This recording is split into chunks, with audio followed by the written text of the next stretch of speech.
Caracas, Reuters. 36 opponents of Venezuela's socialist government were released from prison and reunited with their families on Sunday as part of a wider Christmas release, a local rights group said. Member of the Chacao district's police pray with colleagues and relatives as they arrive back at their workplace after being released from jail during a Christmas release from President Nicolas Maduro's government in Caracas, Venezuela, December 23, 2017. Picture taken December 23, 2017.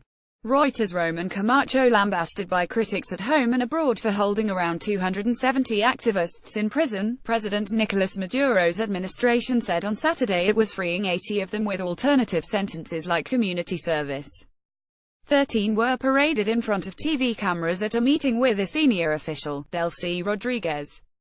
She harangued them for violence and subversion, but also wished them a happy Christmas. Alfredo Romero, whose Penal Forum group tracks the detention of activists and protesters, said 36 political prisoners had been freed by Sunday morning. But he criticized the government for not giving a blanket amnesty. They should release not just some but all of them, and not imprison anymore, he said. The best known among the released prisoners were former provincial mayor Alfredo Ramos, opposition electoral advisor Roberto Picon, and a dozen policemen who worked for the opposition-run Chacao district of Caracas. "I'm happy to be free. I'm with my family," Ramos was quoted as saying in local media. "It was a tough ordeal, very difficult. It was an arbitrary detention, unjust. I didn't commit any crime. Cruel farce." Venezuela's President Nicolas Maduro speaks during a meeting in Caracas, Venezuela, December 19, 2017. Miraflores Palace handout via Reuters. Maduro, the 55-year-old successor to Hugo Chavez, refutes the term political prisoners, saying all of the jailed activists were there on legitimate charges of plotting to overthrow his government and promoting violence. Some 170 people died during 2 rounds of anti-Maduro street protests in 2014 and earlier this year.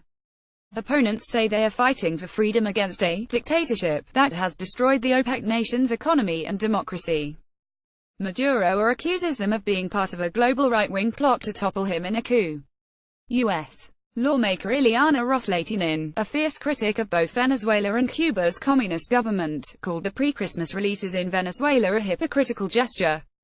Maduro in Venezuela cynically releases 80 political prisoners who were actually innocent, parades and humiliates several on state TV, and expects thanks for Christmas, mercy, tweeted the Republican U.S. representative from Florida. What a cruel farce. Nevertheless, the releases could inject life into stuttering mediation talks between Venezuela's government and opposition due to resume in the Dominican Republic in early January. The releases concretely demonstrate the revolution and President Nicolas Maduro's firm desire for dialogue. Foreign Minister Jorge Arraza said, "Let's hope the opposition knows how to interpret this and isolate its violent factors." Venezuela's best-known detained politician is Leopoldo López, who remains under house arrest in Caracas, accused of spearheading violence in 2014. "Though they have turned his house into a jail, I know his mind is strong and he will keep fighting tirelessly for a better Venezuela," said his mother Antonieta López, lamenting he was spending a 4th Christmas detained. Editing by Jeffrey Benko and Mary Milligan. Standards to Thomson Reuters Trust Principles.